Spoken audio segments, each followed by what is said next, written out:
হে নবী, তুমি গুহা ও পাহাড়ের উপত্যকার অধিবাসীদের সম্পর্কে কি মনে করো? তার আমার নিদর্শন সমূহের মধ্যে একটি বিস্ময়কর নিদর্শন ছিল।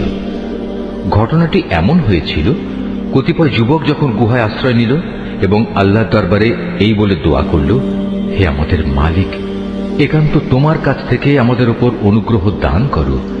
আমাদের এই কাজকর্ম আঞ্জাম দেওয়ার জন্য তুমি আমাদের সঠিক পথ দেখাও। অতঃপর আমি গুহার ভেতরে তাদের কানে বহু বছর ধরে ঘুমের পর্দা লাগিয়ে রাখলাম। তারপর এক পর্যায়ে আমি তাদের ঘুম থেকে উঠিয়ে দিলাম, যাতে করে আমি একথা জেনে নিতে পারি তাদের দুদলের মধ্যে কোন দলটি ঠিক করে বলতে পারে যে তারা কতদিন সেখানে অবস্থান করেছিল। হে নবী, আমি তোমার কাছে তাদের বৃত্তান্ত সঠিকভাবে বর্ণনা করছি। মূলত তারা ছিল কতিপয় নওজোয়ান ব্যক্তি, যারা তাদের মালিকের উপর ঈমান এনেছিল। আমি তাদের হেদায়েতের পথে এগিয়েও দিয়েছিলাম। আমি তাদের অন্তঃকরণকে ধৈর্য দ্বারা দৃঢ়তা দান করেছি। যখন তারা আল্লাহর পথে দাঁড়িয়ে গেল এবং ঘোষণা করল, আমাদের মালিক তো হচ্ছেন তিনি, যিনি আসমান সমূহ ও জমিনের মালিক। আমরা কখনো আল্লাহ তাআলা ছাড়া আর কাউকে ডাকব না। যদি আমরা এমন অযৌক্তিক কথা বলি, তাহলে তা হবে মারাত্মক দিন বিরোধী কাজ।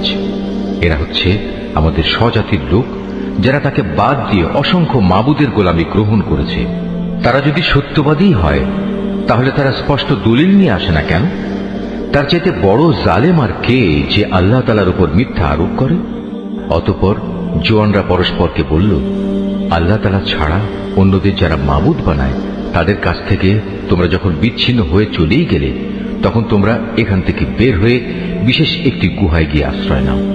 তোমাদের মালিক তোমাদের উপর তার রহমতের ছায়া বিস্তার করে দেবেন এবং তোমাদের বিষয়গুলো তোমাদের জন্য সহজ করে দেবেন। হে নবী, তুমি যদি সে গুহা দেখতে, তাহলে দেখতে পেতে তারা তার মধ্যবর্তী এক প্রশস্ত চত্বরে অবস্থান করছে। সূর্য তার উদয়কালে তাদের গুহার দক্ষিণ পাশ দিয়ে হেলে যাচ্ছে, আবার যখন তা অস্ত যায় তখন তা গুহার বাম পাশ দিয়ে অতিক্রম করে। সূর্যের প্রখরতা কখনো তাদের কষ্টের কারণ হয় না। আসলে এ সবই হচ্ছে আল্লাহ তাআলার কুদরতের নিদর্শন। এসব নিদর্শনের মাধ্যমে আল্লাহ তাআলা যাকে হেদায়েত দান করেন, সেই একমাত্র হেদায়েত প্রাপ্ত হয়, আর যাকে তিনি গোমরাহ করেন, সে কখনো কোনো পথ প্রদর্শনকারী ও অভিভাবক পেতে পারে না। হে নবী, তুমি যদি দেখতে, তাহলে তুমি তাদের ভাবতে তারা বুঝি জেগেই রয়েছে, যদিও তারা ছিল ঘুমন্ত। আমি তাদের কখনো ডানে কখনো বামে পরিবর্তন করে দিতাম। তাদের কুকুরটি গুহার সামনে তার হাত দুটি প্রসারিত করে পাহারারত অবস্থায় বসেছিল।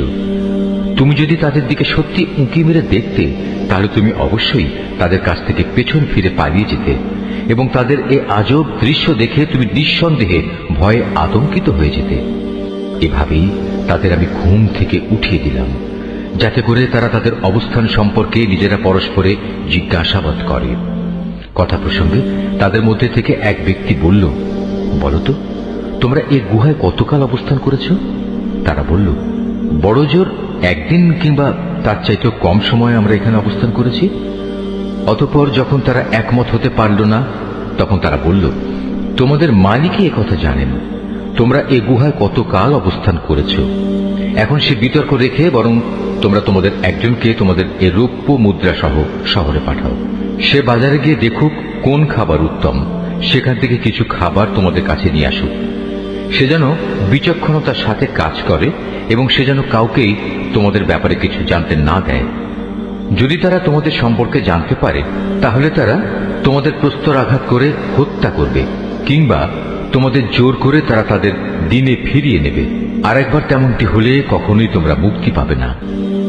আর এভাবেই আমি একদিন তাদের ব্যাপার শহরবাসীদের জানিয়ে দিলাম, যাতে করে তারা একথা জানতে পারে মৃতকে জীবন দেওয়ার ব্যাপারে আল্লাহ তাআলার ওয়াদা আসলেই সত্য এবং কিয়ামতের আসার ব্যাপারেও কোন রকম সন্দেহ নেই। যখন তারা নিজেদের মধ্যে এ নিয়ে বিতর্ক করে যাচ্ছিল, তখন কিছু লোক বলল, তাদের সম্মানে তাদের উপর একটি স্মৃতিসৌধ নির্মাণ করে দাও। আসলে তোমাদের মালিকই তাদের সম্পর্কে সর্বাধিক খবর রাখেন। অপরদিকে যেসব মানুষ তাদের কর্তব্য কাজের উপর বেশি প্রভাবশালী ছিল, তারা বলল, স্মৃতিসৌধ বানানোর বদলে চলো আমরা তাদের উপর একটি মসজিদ বানিয়ে দিই। কিছু লোক বলে, গুহার অধিবাসীরা ছিল 3 জন, ওদের মধ্যে চতুর্থটি ছিল ওদের পাহারাদার কুকুর। আবার কিছু লোক বলে তারা ছিল 5 জন, তাদের ষষ্ঠটি ছিল ওদের কুকুর। আসলে অজানা অদেখা বিষয়সমূহের প্রতি এরা খামাখা অনুমান নিক্ষেপ করি এ সব কিছু বলছে।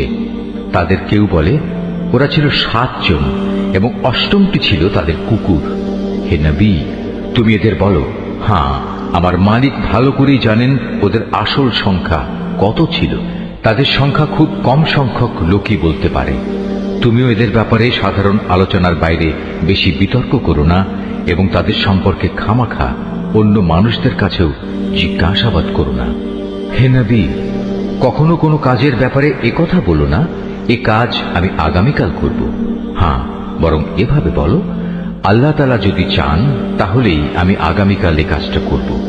যদি কখনো কোনো কিছু ভুলে যাও তাহলে তোমার মালিককে স্মরণ করো এবং বলো, সম্ভবত আমার মালিক এ কাহিনীর চাইতে নিকটতর কোনো কল্যাণ দিয়ে আমাকে পথ দেখাবেন। তারা তাদের এ গুহায় কাটিয়েছে মোট 300 বছর। কেউ অবশ্য এর সাথে আরো 9 বছর যোগ করেছে। হে নবী, তুমি বলো, বস্তুত একমাত্র আল্লাহ তাআলাই সঠিক করে বলতে পারেন ওরা গুহায় কত বছর কাটিয়েছে। আসমান সমূহ ও জমিনের যাবতীয় অজানা অদেখা বিষয়ের জ্ঞান তো একমাত্র তার জন্য নির্দিষ্ট রয়েছে। কত সুন্দর দ্রষ্টা তিনি, কত সুন্দর শ্রোতা তিনি। তিনি ছাড়া তাদের দ্বিতীয় কোনোই অভিভাবক নেই। আল্লাহ তাআলা নিজের কর্তৃত্ব ও ক্ষমতায় অন্য কাউকে কখনো শরীক করেন না।